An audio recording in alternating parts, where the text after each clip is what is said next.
मेरे बच्चे, तुम्हारे प्रेम को किसी की बुरी नजर लग चुकी है, इसलिए मेरे बच्चे, तुम्हारा प्रेम खतरे में है।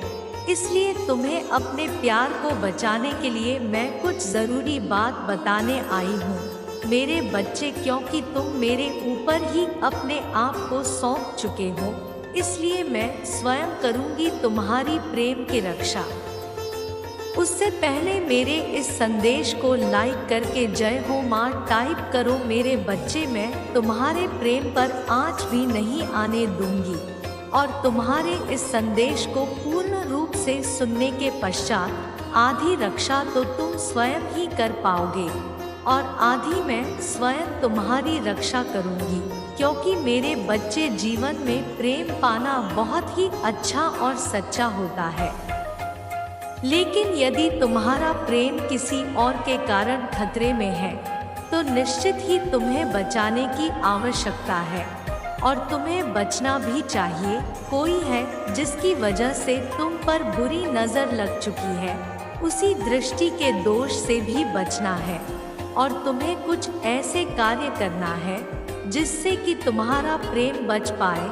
जिस प्रकार तुम्हारी श्वास को कभी कभी किसी की गंदी नजर लग जाती है तो तुम बीमार पड़ जाते हो, या ऐसे इंसान के कारण जो कि तुम पर गंदी नजर रखता है, तुम्हें अपना बनाना चाहता है, वह नहीं चाहता कि तुम्हारा प्रेम तुम्हारा रहे, तुम्हारा प्रेम तुमसे अलग करना चाहता है।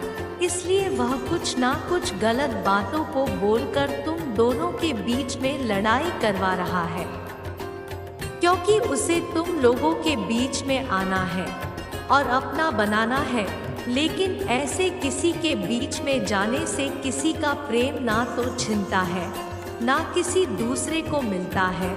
जो सच्चा प्रेमी है वही तुम्हारे जीवन में रहेगा और मैं तुम्हें उससे कभी अलग नहीं होने दूंगी, भले ही तुम्हारे प्रति कोई भी गलत नजर रखे, फिर भी कामयाब नहीं होने दूंगी। इस पर विश्वास है तो हाँ टाइप करके इस चैनल को सब्सक्राइब करो। मेरे बच्चे, एक बात को ध्यान रखो, लड़की हो या लड़का, स्त्री हो या पुरुष, जीवन साथी हो या तुम्हारा प्रेमी प्रेमिका, यदि पत्नी को कोई स्त्री गलत बातें बोलता है या पुरुष कोई गलत बात बोलता है तो अपने दिमाग में तुम यह समझ लेना कि निश्चित ही वह तुम्हें तुम्हारे पति या पत्नी से दूर करना चाहता है।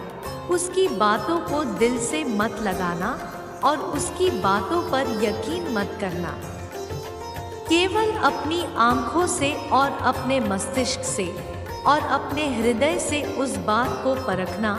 जब तुम्हें बात सच दिखाई दे अपनी पति या पत्नी के अंदर, तभी तुम उनकी बातों का यकीन करना, क्योंकि कई बार ऐसा होता है कि कोई सिखाने वाला व्यक्ति तुम्हें तुम्हारे साथी से दूर करना चाहता है। इसलिए इस बात का खास ख्याल रखना। और यही बात पुरुष के लिए भी है। कई बार पुरुष का कोई दोस्त उसकी पत्नी के बारे में उल्टी सीधी बातें कहकर उसके खिलाफ गलत बातें दिमाग में भर देता है, जिससे कि पति अपने पत्नी का हृदय से दूर हो जाए।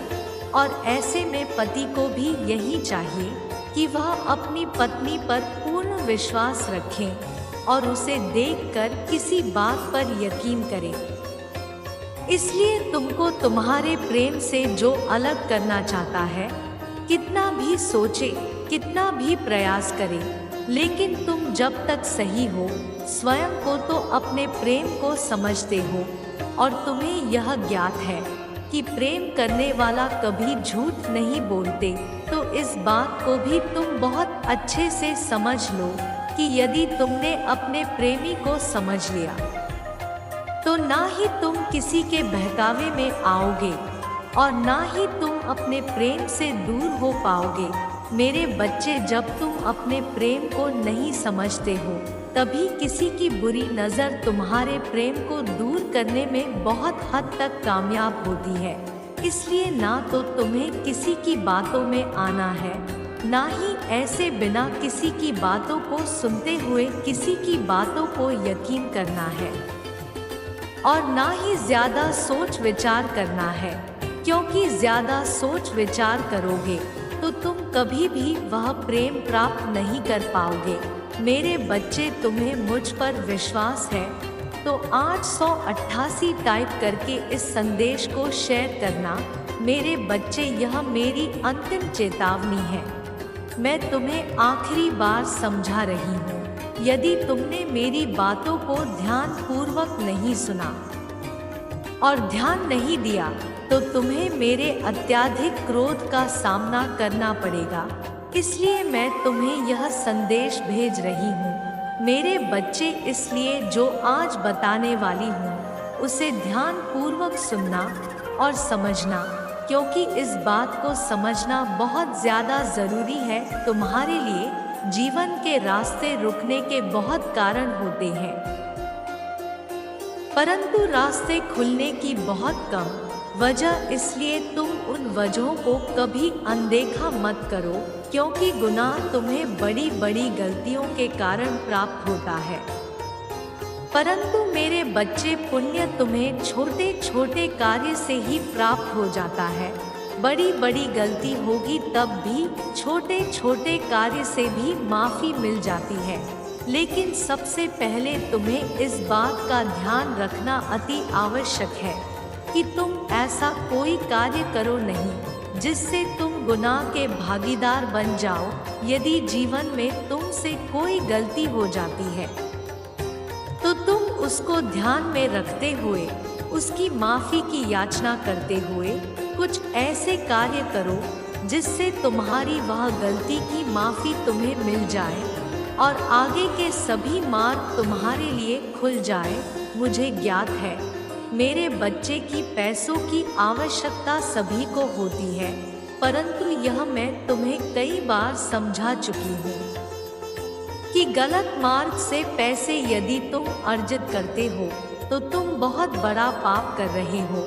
यदि तुम सोचते हो कि घुमावदार कार्य करोगे और दुनिया को बेवकूफ़ बनाकर तुम पैसे अर्जित कर लोगे तो यह तुम्हारी बहुत बड़ी भूल है मेरे बच्चे, क्योंकि वह पैसे तुम्हारे पास कुछ समय के लिए तो आ जाएंगे, लेकिन वह ऐसी जगह और ऐसे कार्य में खर्च होंगे जो तुम्हारी किसी काम के नहीं होंगे। व्यर्थ की चीज़ों में पैसे खर्च हो जाएंगे। कहने का तात्पर्य है कि वह बीमारी में या किसी दुर्घटना में ऐसे कार्य में खर्च होंगे कि तुम्हारे किसी मतलब के नहीं होंगे। इसलिए पैसे को ईमानदारी से कमा सकते हो मेरे बच्चे, ईमानदारी से कमाना। और यदि जीवन में कोई गलती हो जाती है तुमसे जाने अनजाने भूल से, तो तुम हर शनिवार को विष्णु देव पीपल के वृक्ष में माँ लक्ष्मी के साथ वास करते हैं। शनिवार के दिन सरसों के तेल का दिया रख देना। तुम्हें सभी की गलतियों से वह स्वयं माफ़ कर देंगे। उनके माफ़ करते ही मुझसे माफ़ी तुम्हें स्वतः ही मिल जाएगी। लेकिन मेरे बच्चे, इसके साथ ही इस बात का भी स्मरण रखना कि तुम्हें गलत कार्य से किसी भी सूरत में बचना होगा। इस दिन थोड़ी सी पूजा पाठ करने से और कुछ भी मांगने से तुम्हारी मनोकामना पूर्ण हो जाती है। कहने का अर्थ यह है मेरे बच्चे कि यदि तुम अपनी गलतियों की माफ़ी मांगते हुए इस कार्य को करते हो तो माफ़ी मिलती है। यदि तुम्हारे जीवन में नुकसान हो रहा होता है वह भी दूर हो जाता है। सतर्क होना होगा और ध्यान रखना होगा कि तुम्हें अपने अच्छे दिनों के लिए क्या क्या करना है। इस पर विश्वास है तो हाँ टाइप करो। मेरे बच्चे, आने वाले दिनों में तुम्हें सब कुछ प्राप्त हो जाएगा जिसका तुम इंतज़ार कर रहे हो। बस तुम अकेला इस कार्य को करना प्रारंभ करो। जैसे ही तुम इस कार्य को करना प्रारंभ करोगे तुम्हारे जीवन में तुम्हें भारी चमत्कार देखने को मिलेगा। इसलिए मेरे बच्चे, आज मैं जिस कार्य को बताने वाला हूँ उसे तुम ध्यान पूर्वक सुनना और पूर्ण रूप से समझना, क्योंकि तुम जिस भी बात के बारे में आधी बातों को सुनते हो तो तुम्हें बातें समझ में नहीं आएगी और तुम उस कार्य को पूर्ण तरह से नहीं कर पाओगे और आने वाले दिनों में तुम्हें पूर्ण फल प्राप्त नहीं हो पाएगा। इसलिए मेरे बच्चे ध्यान दो, जो बता रहा हूँ। मेरे बच्चे, तुमने फूल के बगीचे को देखा है।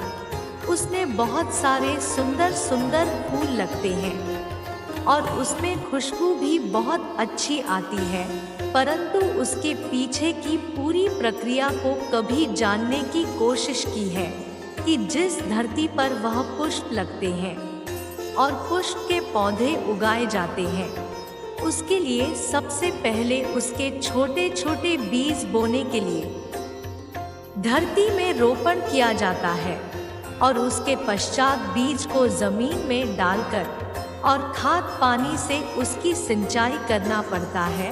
उसके पश्चात में छोटा सा पौधा उगता है, फिर उसके साथ ही मेहनत की जाती है, तभी वह पौधा थोड़ा बड़ा होकर उस पौधे में सुंदर सुंदर पुष्प लगने लगते हैं, तभी वह वहाँ के पूरे वातावरण को महका पाती है। लेकिन पुष्प की खुशबू की महक तुम्हें बहुत अच्छी लगती है, लेकिन कीमत तो उस धरती की है जिसने उस पौधे को बड़ा किया, जिस धरती को उसे बड़ा करने की शक्ति प्रदान है। तुम्हें उस धरती की कीमत जानी चाहिए। इसी प्रकार ध्यान रखना चाहिए कि तुम्हें संसार में कौन लेकर आया है, मैंने तुम्हें किसके द्वारा इस संसार में भेजा है। तुम्हारे माता पिता और पूर्वजों के द्वारा पीढ़ी दर पीढ़ी तुम आए हो। तुम्हारे पूर्वज है जो कि इस संसार में नहीं है। यदि वह तुमसे रूठे हैं तो तुम्हारी कोई कीमत नहीं है और ना ही तुम इस संसार में किसी भी चीज को प्राप्त कर सकते हो। वह शक्ति तुम्हारे पूर्वज ही तुम्हें प्रदान कर सकते हैं और कोई नहीं। मेरे बच्चे, यदि तुम्हारे पूर्वज तुमसे यदि नाराज है तो तुम उनको प्रसन्न करने के लिए चल रहे पितृपक्षों में उनको प्रसन्न करने का एक भी मौका मत छोड़ो और उनके प्रति पिंडदान, तर्पण और श्राद्ध अवश्य करो, जिससे कि वह तुमसे प्रसन्न रहे। मेरे बच्चे, उनके प्रति तुम्हारा कर्तव्य जो बनता है उसे पूर्ण रूप से निभाओ। मैं तुम्हें पूर्ण विश्वास दिलाता हूँ कि इस कार्य को करने के साथ साथ तुम अपने पितरों से की हुई पिछली गलतियों की भी माफ़ी मांग लेना और उनसे प्रार्थना करना कि तुम्हारे जो भी अधूरे कार्य है वह पूर्ण करे। उन पर पूर्ण भरोसा रख कर ही करना, बाकी सब कुछ मुझ पर छोड़ दो। मैं सदा तुम्हारे साथ हूँ मेरे बच्चे। अगले संदेश की प्रतीक्षा करना, मैं फिर आऊँगा तुमसे मिलने के लिए।